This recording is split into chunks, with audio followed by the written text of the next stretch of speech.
perkara ini yang paling mengusik adalah rasa keadilan masyarakat. Rasa keadilan masyarakat bisa saja Bang Reza juga katakan itu abstrak, karena itu persepsi. Ya.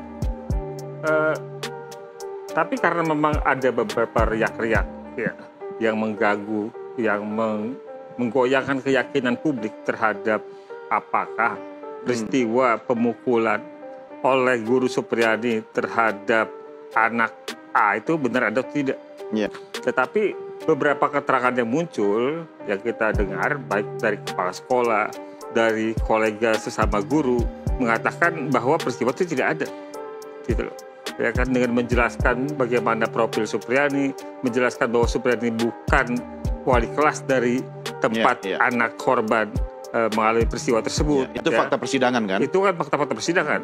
Termasuk proses yang tadi kita sampaikan di awal bahwa ada permintaan uang. Ya. Itu kan yang mengganggu, mengusik kita yang kemudian seorang guru ini pada tingkat P21-nya langsung dilakukan penahanan. Iya. Gitu kan. Untuk apa dilakukan penahanan gitu? Ya.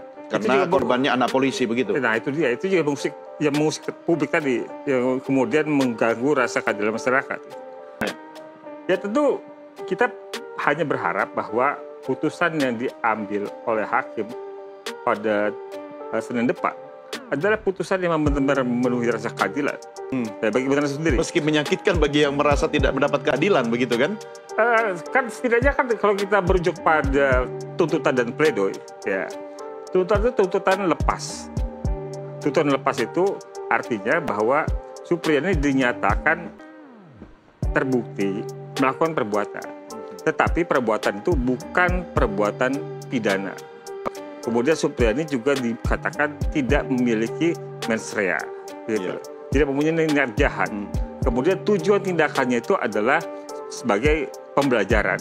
Gitu. Nah itu dari posisi tuntutan, tuntutannya tuntutan lepas, gitu loh. Bukan tuntutan untuk dipidana. Gitu.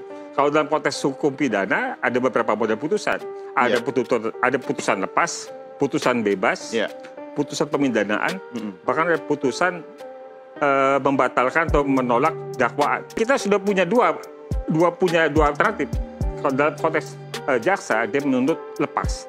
Dalam konteks Supriyadi dan kuasa hukumnya tentu menuntut bebas. Tuntut bebas. Jadi kalau putusan bebas, Supriyadi tidak terbukti melakukan perbuatan itu. Gitu loh. Tapi kalau tuntutan lepas, perbuatan itu terjadi tapi bukan pidana.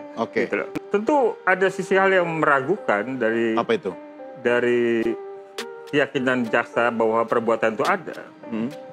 Sebagaimana juga Bang Reza sebagai saksi, sebagai ahli dalam perkara itu, ya saya juga mengikuti dalam pemberitaan. Ada keterangan anak, ya, yang kualitas keterangan dalam persidangan itu petunjuk, bukan saksi.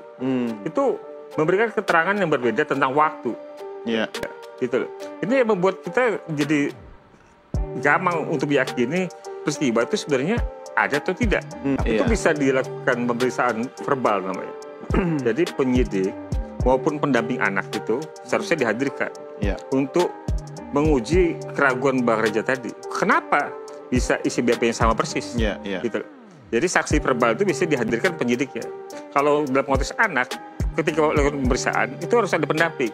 Pendamping itu bisa orang tua, bisa juga pendamping sosial. Harusnya dihadirkan. Hanya saja kita dalam posisi untuk menunggu atau menantikan otoritas itu mengambil keputusan seperti apa terhadap masalah ini, ya kan?